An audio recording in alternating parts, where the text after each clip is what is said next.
Many thanks for joining us. We begin tonight in Abuja, the Federal Capital Territory, where the federal government renamed the University of Maiduguri after late former President Muhammadu Buhari. The announcement was made at the Executive Chamber of the State House on Thursday during a special Federal Executive Council meeting presided over by President Bola Tinubu. The president said the decision was necessary to honor his predecessor's legacy as a leader who served Nigeria with commitment in his lifetime. The expanded FEC meeting was attended by the leadership of the National Assembly, the Senate, the House of Representatives, the judiciary, and representatives of family of the late former president. In honor of his memory, with this special session of the Federal Executive Council expanded, can we adopt the naming of University of Maiduguri with a new name as Muhammadu Buhari University Maiduguri?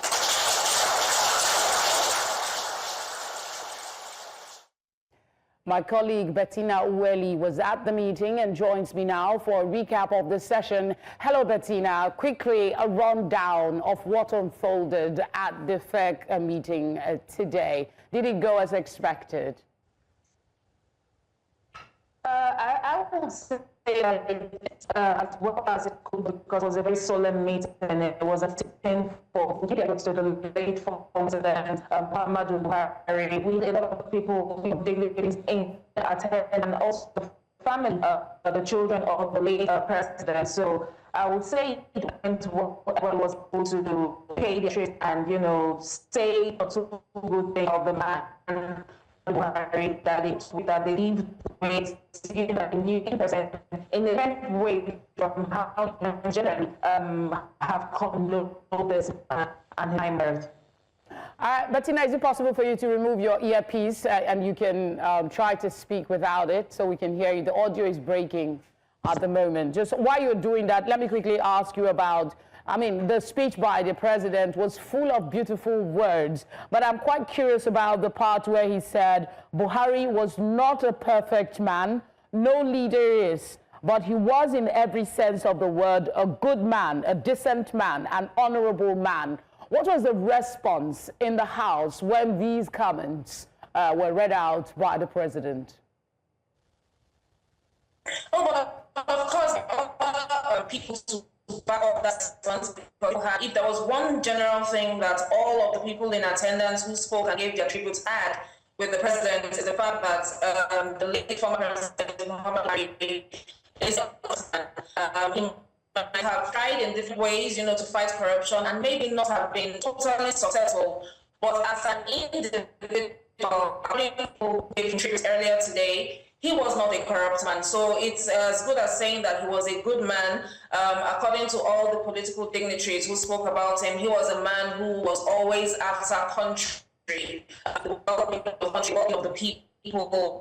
So I can attribute him and say, okay, this man was a man. And just like the president said, nobody is perfect, no leader is perfect. I believe they will continue to learn from the mistakes of each predecessor as they move forward. All right, but the audio is still acting up, so we'll have to let you be so you can catch some rest after a long day. Thank you for being here. A constitutional conference is underway in Abuja, bringing together elder statesmen, policy experts, and national icons to draft a new inclusive constitution for Nigeria. Organized by the Patriots and the Nigerian Political Summit Group, the three-day event unites hundreds of delegates from diverse sectors under the theme, Actualizing a Constitutional Democracy that Works for All in Nigeria. The aim is to produce a draft constitution replacing the widely criticized 1999 constitution for submission to the Presidency and National Assembly. Key participants include Emeka Anyoko, Wale Soyinka, T.Y. Danjuma, Ango Abdullahi, Tanko Yakasai, Nuhu Ribadu, Femi Falana, Obi Ezekwesili, among others. Constitutional conference with an intention to provide a good document that will then be presented to the National Assembly and, of course, the executive arm of government to champion the cause for a new legal document that will form the ground norm. All right, I have Sagie with me now, the person you just saw on the screen. He has been covering the summit and he joins us for a situation report. It's a three-day event. Thursday, what was the highlight for you, Sagie? Good evening. Good evening, Felicity. Thank you for having me on tonight. It's actually the second day today of the would-be constitutional conference Rethinking Nigeria's Future. These are eminent Nigerians who have come together as a think tank group under the auspice, the Patriots. They're a movement championing the cause for a fresh constitution, a draft constitution away from the current constitution, the 1999 constitution as amended, saying it is obsolete. It no longer captures the yearnings and the aspirations of Nigerians. Hence, continuous amendments to the constitution is only trying to repair the image. There's this saying in public relations, you cannot carve a good image out of a rotten wood. The constitution now, the 1999 constitution now in this situation is the rotten wood that a good image cannot be carved out. They are saying it is only the drafting of a brand new constitution would Nigeria be able to address a lot of its issues, key among which is reforms across the different sectors of the economy, reforms in the police, reforms in governance, among several other issues that have been raised. Interestingly, this constitutional drafting did not commence today. As a matter of fact, they had first appointed chairmen at the 6 geopolitical zones who had carried out town hall meetings at the zonal level to get a feel of what the people are saying they want to see represented in the constitution. This then transcended into the events that you can now see on your screen, a constitutional conference that comes together to put all of the issues that have been raised by individuals across the different parts of the country into a document that will be gazetted and then presented to the National Assembly and also the executive, in this case, the president of the country. My expectation will then be that when they receive these documents, they do the needful with it and ensure true representation of Nigerians by ensuring that this constitution, be drafted and becomes the ground norm of the country. But then this event was not without its own challenges, because definitely at some point while covering it, we noticed a bit of rancor between some members who made up the exco or the committee, and then others who were members of the public who really were not happy with some of the recommendations and the resolutions that were given. Keys among some of these recommendations, which are the urgent need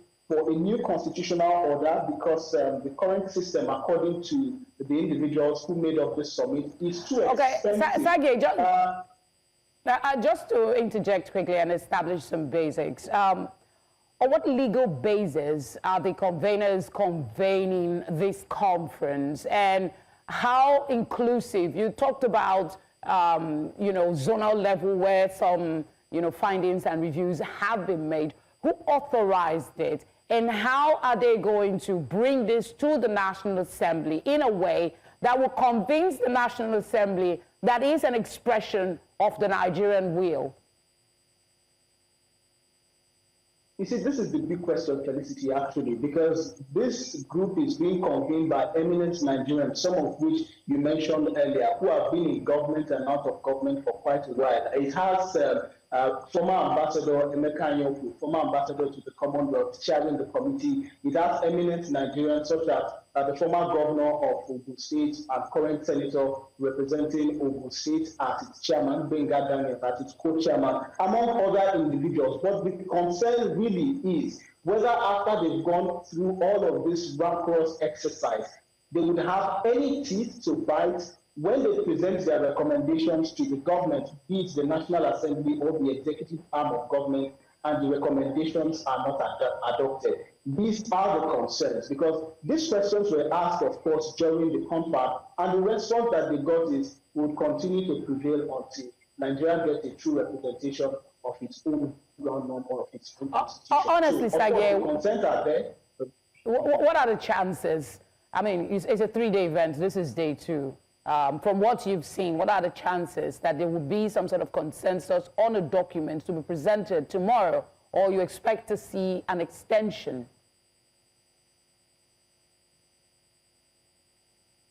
Well, I really wouldn't say the chances are slim or whether there's a high chance. And the reason is because you cannot rule out the role that advocacy has to play in situations like this. So it is really how well they play the advocacy card that is going to determine whether this is going to see the light of day or whether it's just another talk show.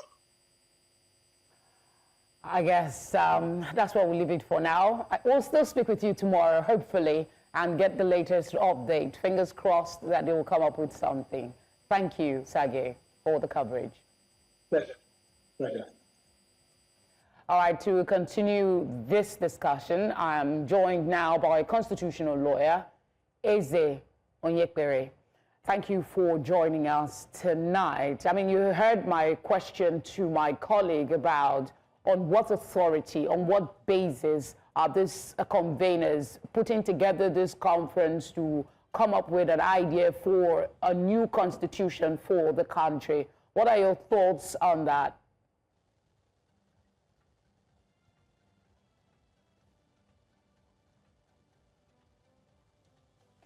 Eze, I think it's, the system is frozen here. You cannot hear me. We'll try and come back.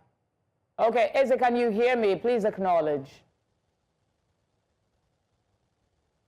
Yes, I can hear you. Go ahead. Okay, I don't know if you caught the question I asked. I can hear you.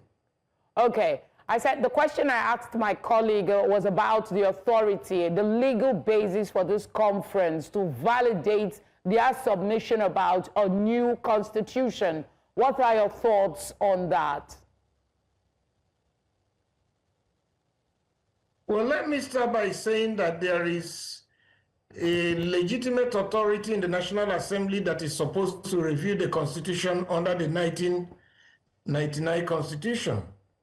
But of course, it is their failure and refusal to do their constitutional duty that has led to this scenario where citizens who have a lot of legitimate authority, who have a lot of moral authority, are convening to say, let us review these issues and see what we can get out of it. But even if after their review, they still need the legal authority of the parliament to be able to enact it into law as of today. But my challenge is that the Nigerian challenge problem in terms of constitutionalism is even beyond the document. Beyond the document, we have individuals, people, authorities who simply ignore the document and begin to take other steps and measures that are unconstitutional. For instance, if you look at our constitution very well and look at what is happening in the political space in terms of elections, you will see that the Constitution has authorized the National Assembly to make electoral laws. But each time they make these laws, the powers that be, particularly in the judiciary, turn it upside down. Some years ago, we held a card reader as a game changer. But when it got to the Supreme Court said, no, you guys are wasting your time. It's still the manual document that we need. In 2023, INEC told us it was the IREF that was a game changer. Everybody was singing it like a song. But of course, when he went to the Supreme Court again, they told us we don't know what we are doing and told us something different.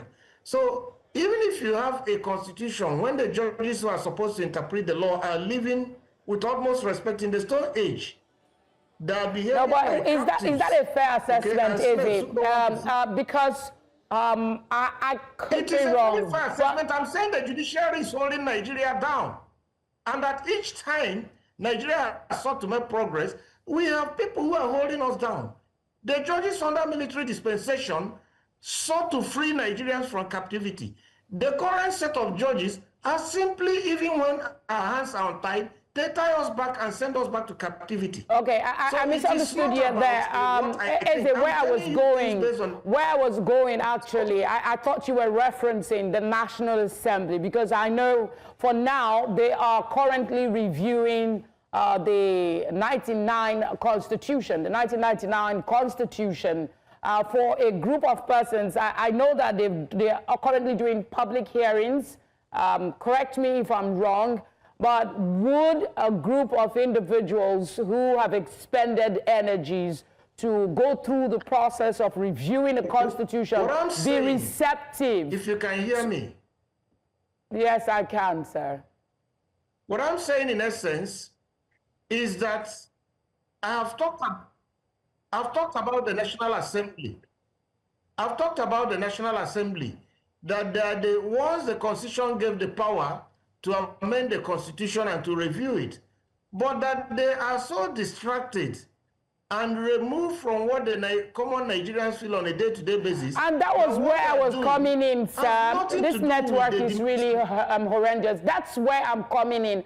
Because I could be wrong, but I believe that the National Assembly is currently reviewing the 1999 Constitution and having public hearing in that regard. And there is, I think, a deadline for sometime later this year for that review to be adopted and implemented. I am asking you, yes, we have a flawed system, but even more worrisome, would a committee, let me just land, would a committee that is reviewing the Constitution be willing and open to anybody coming up with a draft Constitution?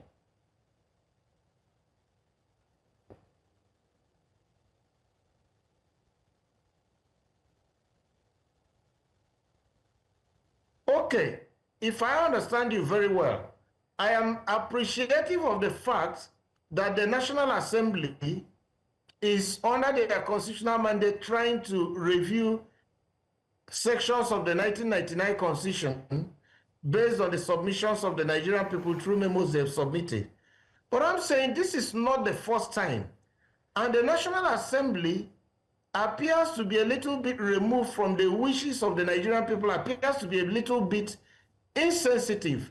That what they are debating, creation of states, is not the problem of Nigeria. The kind of things they want to see, they have legal authority, but they are losing the legitimate and moral power to actually suggest what should go in there. And that is what led to these people now saying we have to sit down and think of ways to make recommendations on amendment of the Constitution or to write a new Constitution. Ideally, these two groups of people should be working together to realize a new Constitution for Nigeria. But unfortunately, the way our politics is structured, the National Assembly, who should be the representatives of the people, in true fact, are not representing the people properly, so-called. And that is why I say that even... Okay, unfortunately, the network has not been really kind to us for this conversation, but we thank Eze for the time and the explanation given. Thank you for being here. You're watching tonight on News Central. A reminder of our top stories. President Tinubu leads Special Federal Executive Council in honor of late Muhammadu Buhari, names University of Maiduguri after him. Nigerian Education Loan Fund claims more than 73.2 billion naira interest-free loans disbursed to 396,252 students across the country. U.S. President Donald Trump diagnosed with chronic vein condition after days of speculation over bruises on his hand. The federal government on Thursday joined the global community in marking World Population Day 2025, renewing its call for greater investment in its youth population and reinforcing the use of data in national planning. World Population Day, observed annually on July the 11th since 1990, serves as the platform to raise awareness on population issues and their impact on development. Speaking at a press conference in Abuja to commemorate the day, Chairman of the Nigerian National Population Commission, Nasir Wara, emphasized the urgent need to address the barriers facing young people in order to unlock the country's demographic potential. The event was organized by MPC in collaboration with the United Nations Population Fund. And to one of our headlines tonight, the Nigerian Education Loan Fund, NELFund, says it has disbursed over 73.2 billion naira in interest-free loans to 396,252 students across Nigeria's 36 states and the FCT. This marks a significant milestone in the fund's first year of operation. Speaking at a media engagement in Abuja on Thursday, NELFund Managing Director Akintunde Soya reflected on the progress made since President Bola Tinubu inaugurated the initiative. He said a total of 645,692 loan applications had been received, with 94% processed from 206 tertiary institutions nationwide. It describes the program as a product of political will aimed at rescuing undergraduates at risk of dropping out due to financial constraints. Staying with education matters, the Vice-Chancellor of the University of Calabar, Professor Florence Obi, has vowed to resolve the ongoing crisis in the institution's Department of Dentistry, where there have been reports of over-admission for several years. She disclosed this during a press briefing, stressing that she will resolve the crisis before leaving office. Obi explained that the problem predates her administration and pledged to intensify efforts to rectify the crisis. She added that the crisis resulted from the Medical and Dental Council of Nigeria's refusal to induct 2016 dentistry students of the institution. She also debunked claims circulating on social media that the institution's dentistry program has lost its accreditation, describing the reports as misinformation and distortion of facts.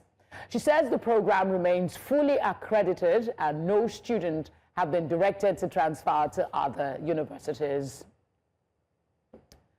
Let's get some expert thoughts on this. We're joined by an education consultant, Professor Yomi Fawemi. Thank you very much for giving us your time. I mean, you know the background to this story. Students put up a video on social media, and now we have these response from the institution. First, is it legal? What are the circumstances that allows an institution to enroll more than they are legally permitted to do? Okay, thank you very much. Great questions. Nice to be here to talk about this. Okay, so in Nigeria, we have an institutional framework for the accreditation of academic programs. After a university has gotten the program approved to start by Senate, it has to go first to the National Universities Commission that gives its approval to start the program. The expectation is that it gets an approval, and within 2 to 3 years, the NUC comes to do an accreditation that could be a full accreditation, typically lasting for 5 years, to say, oh, you are great. Or interim accreditation, which means NUC will come back after 2 to 3 years, or it may be denied. It's also expected at that same time, if it's a professional course, so by this we mean engineering, by this we mean law, we mean programs in human resources management, estate management, medical field, any profession that has a regulator created by law also comes to that university to do an accreditation program. Now, that accreditation program is to make sure the university program is fit and the graduates can become professional. So in Nigeria, there are 2 accreditations you have to go through. The NUC accreditation, which is in phases, and then the professional accreditation. What has happened in the case of University of Calabar is the fact that university, now, one of the peculiarities of the professional accreditation is that not only will they accredit the program, they will also tell you your quota, which means how many students can you take any single year. Now, what has happened in the case of University of Calabar, and please, this is not only about University of Calabar, many universities do this thing. They would go ahead and accredit, and they know their quota, but they have a belief. So let's say in the case of dentistry, University of Calabar, the quota was 10. They know it. But you know, they have this very negative thinking that they believe Because when they say your quota is 10, what that means is that when you are doing your first MBA exam in your year 2 or year 3 or your 4, as the case may be, they only want you to present 10 candidates. So what the universities do is that they will now admit 25 or 30 or 40 candidates. And believe some of them will die, believe some of them will fail, believe some of them will go to another department, all manner of negative thoughts, such that by the time they are presenting them for the first exam, there will only be 10 people. So it comes from a mindset of the fact that we're going to throw open the doors, bring in many people, but they will not succeed. And we're only going to make sure we get the 10 at the end of the day. That's what happened in UNICAL. Again, that is not a UNICAL alone experience. We have had situations in Nigeria where many universities do this at various times. What is different Prof, today? I need to interject here and ask that particular question, because that is at the heart of what I'm trying to find out today. How is this permitted? How is this allowed? If there are regulatory bodies that prevent this, I personally had to spend 1 year in a school that was not legal. I only got to know it wasn't legal after spending 1 year. And there are lots of students who go through that with assurances that accreditation and, clarity will come as they progress in the training. So I need you to spell it out for us. Are there no consequences, regulatory bodies, for allowing this kind of thing to continue over the years? You're saying it's not peculiar to UNICAL. Yeah, I mean, the issue is that, and we have had this conversation many times. One of the biggest problems with the education sector, particularly the university sector, is the disjointed nature of the regulatory institutions. So like I said, there's a professional body on one hand saying, oh, take only 10 medical students. There is a Nigerian University Commission that says, okay, start the program. There is JAM that you have to go through to come there. There is the National University Commission that has regulatory powers over the university. These four stands are not speaking to themselves. So that's why, and then there is the university itself as a regulator. Because if you check the interview, the Vice Chancellor of University of Calabar kept saying, I told the registrar, the admission officer not to take more than 10 people. I told the provost, I told the head of the department, I told the dean. So the registrar, the VC and the registrar is another level of regulation. But so you have these four regulators outside and you have the administrative system regulating inwards. But unfortunately, they all broke down. They refuse to talk to themselves. And that's why I've always advocated that we don't need more regulators in the higher education system in Nigeria. We need a single coordinated, effective regulator that can say, this program is accredited by this, can coordinate the accreditation with it. So the reason why it will keep happening is that the universities know that nothing is going to happen.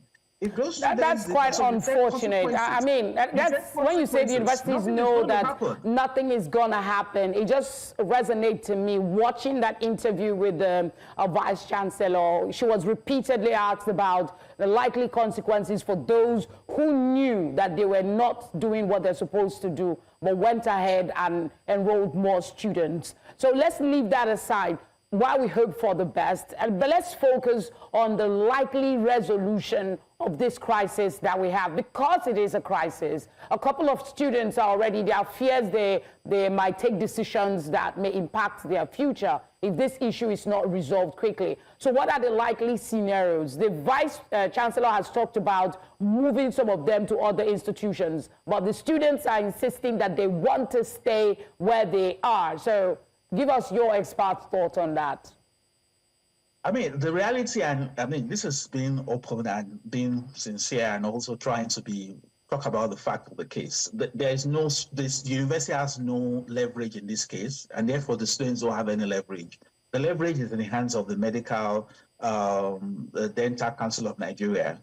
They are the ones that can provide the waiver, and we have a very good situation. And I heard just earlier today, or was it yesterday, I heard the Vice Chancellor saying she wants to go and meet the Minister for Education. I was asking myself, so this Minister of Education is not yet aware or has not been briefed on this program issue that have been online for a couple of days. It's strange and ridiculous because the Minister for Education is a medical doctor. So you have a medical doctor as minister, you have a school that there's been crisis on social media for days, and the Vice Chancellor said, we are going to brief him. What is it doing? Now, the question is, what we need to do is that there must be a meeting of the minds. The minister should be able to leverage his being a doctor to reach out to Professor Patel, the Minister for Health, and talk to the medical council what is the best that can happen. My suspicion is that most of the options could be, okay, so you have approval to do 10, you have gone above it, okay, we're going to take 20, we're going to take 30. That's one option. Now, what happens to the rest? What they can do is that then they can move the rest to other universities. Unfortunately, there are not many universities that do dentistry in the whole of the southwest of Nigeria. According to a letter I saw from the dean, there's only one. So that becomes another option. Move some to LASU, move some to Unilag, move some to other schools. That becomes another option. Another option is what can they do to move people around in Unical? Now, some of them may be able to go to study medicine. Some of them may be able to study veterinary medicine. Of course, they're going to lose 1 year or two, but they are better off for that. So what has happened now is also may actually be allowed to have to step down by 1 year. What is clear is that it's a bad situation. It is a bad situation indeed. I mean, the options from where I'm sitting is totally unfair on the students, because most of them have done all they need to do, and this is just a poor decision making at the highest level of that institution. But let's talk about the Medical and Dental Board itself. I'm curious, as somebody who is not in that area, know nothing about it, how rational is it that only 10 students, if I get it right, is the quota that a school like Unical would have for dentistry? Is that a fair position for the institution? I mean, like it or not, they need to also get remuneration, funding to continue to exist. So yeah. Again, I keep talking about the fact that we're dealing with institutions that don't talk to themselves and have a sense of they can do what they like. Now, ideally, the basis for them having determining the quota should be based on science. So remember, this is a dental program. So maybe, for example, they will say things that each student should have a dental chair. Now, a dental chair is what they use to treat people. So, for example, if Unical has 10 chairs, therefore there shall be 10 dental students. So, ideally, the university will use the resources, typically the equipment, to determine how many people should go there. So, this problem did not start from now. This problem started from the fact that Unical did not have enough equipment to take more than many people. But of course, there's also a political will to that. One of the best things that this government has done, and I've publicly commended them, is the fact that they have asked all the medical institutions, regulators, nursing council, physiotherapy, medicine, to increase the quota for each program. So, for example, nursing in the last year, the quota for nursing has been increased by over 100% in the last 1 year. So regulators, and again, that's where you should ask the question, where is the Minister for Education?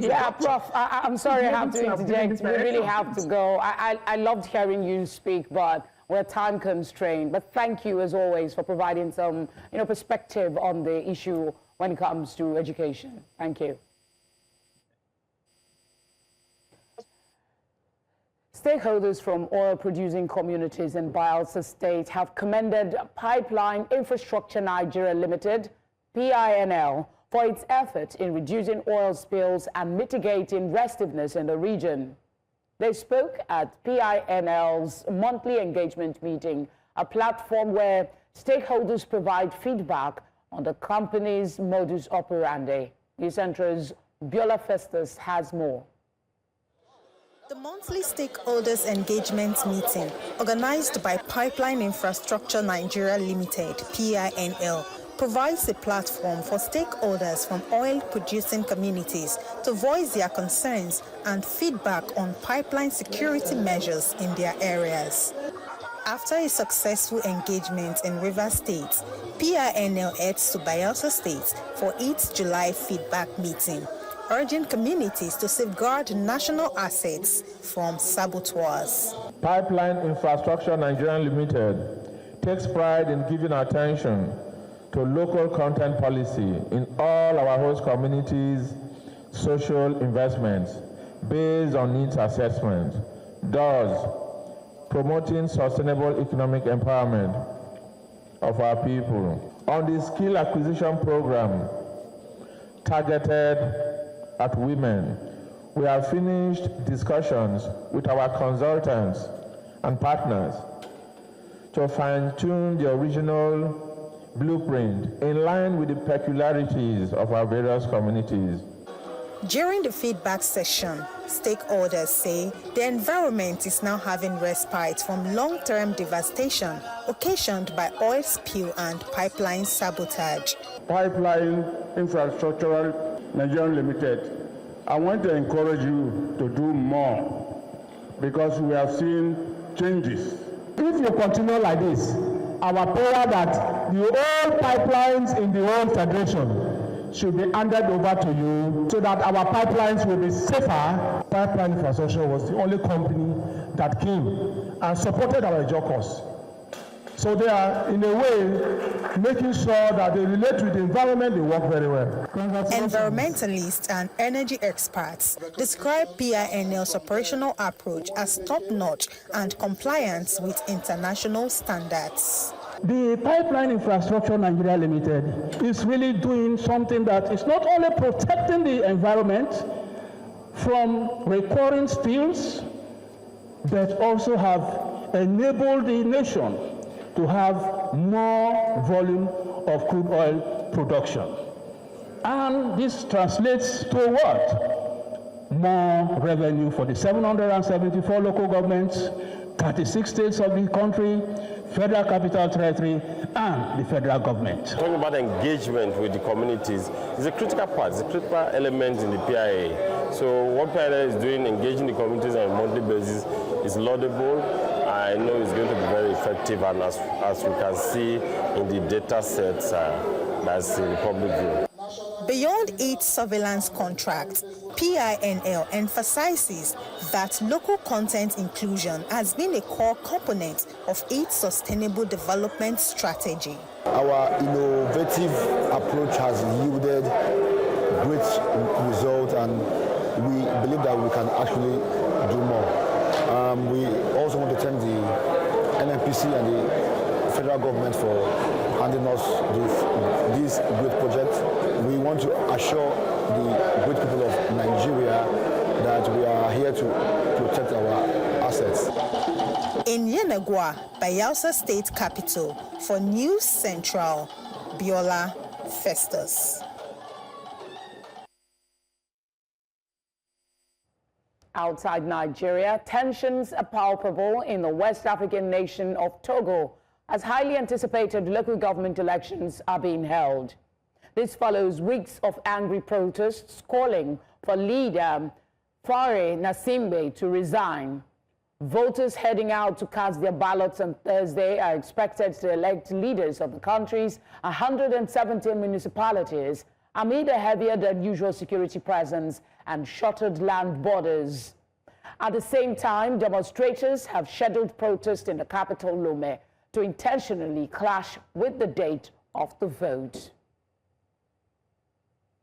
France has officially handed over its 2 remaining military bases in Senegal, leaving the one-time colonial power with no permanent presence in either West or Central Africa. France returned Camp Geli, its largest base in Senegal, and its airfield in Dakar's airport, in a ceremony on Thursday attended by top French and Senegalese officials, including Senegalese Chief of the General Staff, Mbaye Cissé, and General Pascal Lani, the head of the French forces in Africa. The pullout ends the French Army's 65-year presence in Senegal. And to one of our top stories tonight, U.S. President Donald Trump has been diagnosed with a long-term but benign vein condition following speculation about his heavily bruised hand and swollen legs. White House press secretary told reporters that the 79-year-old was found to have chronic venous insufficiency after he noted mild swelling in his lower legs in recent weeks. The spokesperson said the widely noted discoloration on Trump's right hand resulted from frequent handshaking and the use of aspirin in a standard cardiovascular prevention regimen. Tonight returns with business, sports, and entertainment news. Do stay with us.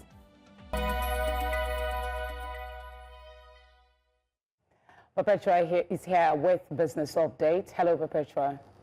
Good evening, thank you. Entities linked to Oba Otudeko and Tunde Hassan Odukale have sold a combined 10.433 billion shares in First Bank Holding Company PLC to RC Investment Management Limited for 323.45 billion naira, the largest off-market transaction in NGX history.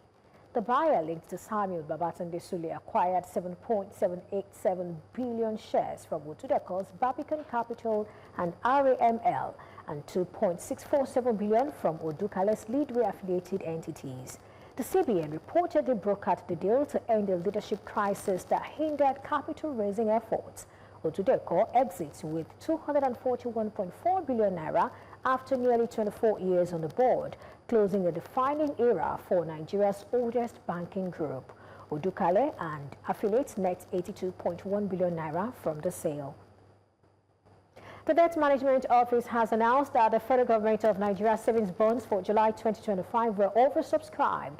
It reached a total allotment of 4.27 billion naira, up from 4.01 billion naira in June. The two-year bond maturing July 16, 2027 was allotted at a 15.762% coupon rate, while the three-year bond due in 2028 was issued at 16.762%. Despite strong demand, both rates declined from the previous month, reflecting the Central Bank of Nigeria's decision to retain interest rates at 27.5%. To stock markets now, profit taken in the banking space did not deter the all-share index from extending Wednesday's green close, and thanks to Dangote Cement and Boa Cement surges today, the all-share index hits the 130,000 psychological mark. And of course, consequently, the month-to-date and year-to-date returns settled at 8.6% and 26.58% respectively. Now let's take a look at a snapshot. We can see it's up 1.02%, and of course, another new high today, 130,283.87, and we have market capitalization at 82.42 trillion naira. To sector performance now, it was mostly negative today as 3 out of the 5 sectors under our coverage closed red. And now beginning with the banking sector, as expected, we saw the likes of GTCO, Zenith Bank and UBA close lower, while First Holdco and Access Co were the only fugas gainers for the day. GTCO, of course, shed 7.87% to close at 93 naira 5 kobo from Wednesday's 101 naira. Hence, the index shed 234 basis points. Of course, we expected a profit taking, and that, of course, happened. Of course, we also see profit taking here in the insurance sector, down 89 basis points. You've got oil and gas down 61 basis points, and of course consumer goods is up 54 basis points, and you've got industrial goods up 908 basis points. I mean, that's a very big one for the industrial goods, and we know that this support was provided by Boa Cement and Dangote Cement. They had 9.99% and of course 10%. It's a wrap on business tonight, and I am Perpetua Fasten Repeater. Tonight continues.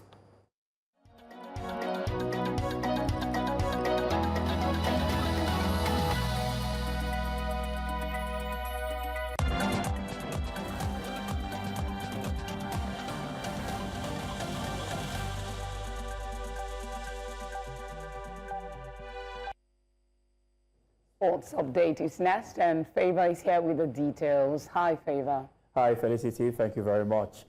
Team Nigeria athletes turned out impressive performances on day 2 of the CA Under-18, Under-20 Athletics Championships at the MKO Abiola Sports Complex in Abeokuta.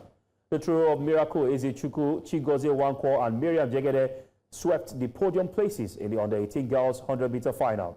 James Clifford clinched a bronze medal behind South African duo of Mokona Manavela and Jadon Fori in the boys Under-18 100-meter final.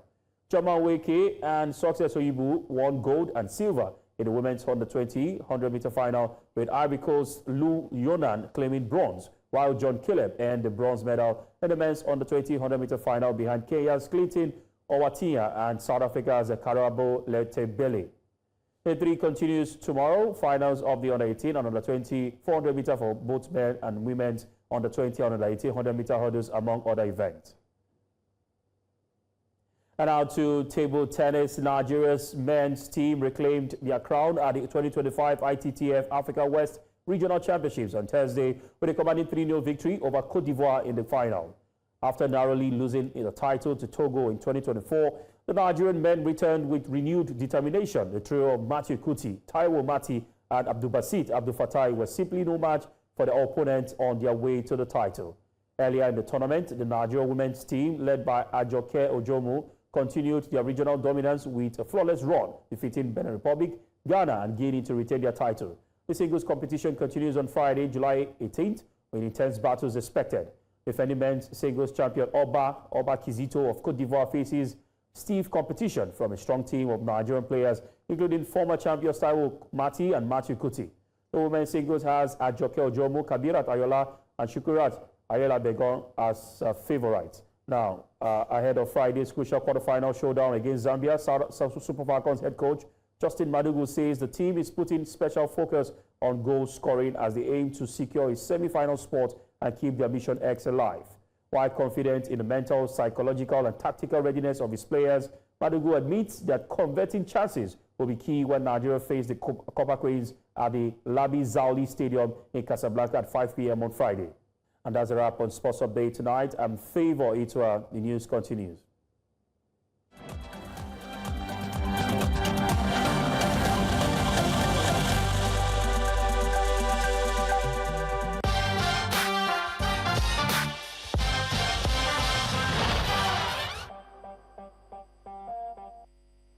Entertainment is next. Adowo is here. Am I looking at a smile today? Well, it's not a smile today because sometimes it's all about Afrobeat and some other times about lawsuits. But I'm going to give you the updates real quick. Okay. Now, controversial Nigerian artist Speed Darlington is firing back at NAPTIP with a hefty ₦3 billion lawsuit, claiming the agency defamed him and violated his rights by declaring him a wanted man. Now, the suit filed on July 9, 2025 at the Federal High Court in Abuja is being handled by a team of female lawyers. Now, interesting, representing the singer. Now, according to court filings, Speed Darlington says the public notice branded him as wanted, caused serious damage to his reputation, and was done without following proper legal steps. The legal move comes after NAPTIP released a poster, accusing him of, evading their invitation over an alleged rape case involving a minor, an allegation the singer had loosely referenced in a live session, but has since, fiercely denied online through multiple posts and videos. Now he's turning the heat back, and that's on the agency, and demanding accountability. Felicity, what do you think about this? All I can say is someone tells you, I'm looking for notoriety. I want to be seen. I want to trend. And you give him all the arsenal he needs. Well, yet again, NAPTIP was expected to respond in a certain way. They've done. Let's see what happens. Interesting. Now, let's talk about some other law disputes. Now, Maureen Cormie, a veteran federal prosecutor who worked on high-profile cases involving Jeffrey Epstein, Ghislaine Maxwell, and Sean Diddy Combs, has been fired from the U.S. Department of Justice. Yeah, shockingly. Her removal from the Southern District of New York was confirmed by multiple sources, though no reason was officially given. Comey, the daughter of former FBI Director James Comey, had been with the office since 2015. Her dismissal comes after her team failed to convict Combs of the most serious charges of racketeering and sex trafficking. He was only found guilty of lesser charges. Yeah. Now, the firing adds to a growing list of DOJ staff dismissed under the Attorney General Pam Bondi, reportedly targeting those linked to Trump era. Interesting. Now, investigations and critics claim the administration is purging legal officials connected to probes involving the president as it is. Now, Felicity, this is quite interesting. Coming immediately after the Diddy case, now she's been fired. People are confused. What's going on? Is there a link? I wish there was more time to talk about this, but it's just, let people speculate for now. All right. The updates will definitely come, and we'll be here to give it to you. That's all we have on entertainment tonight.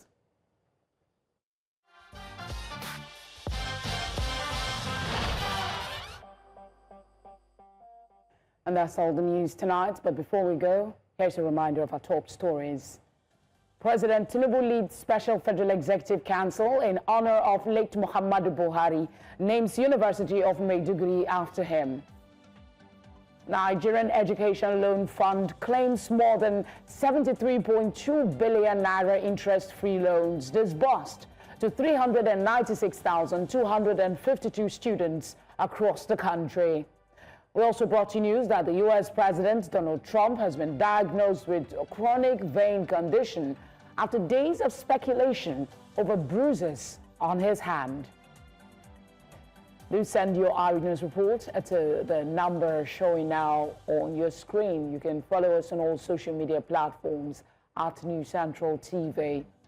You can watch News Central live on DSTV channel 422, GoTV channel 23, Star Times channel 274, Abo TV, and on YouTube. Many thanks as always for watching. Have a good night.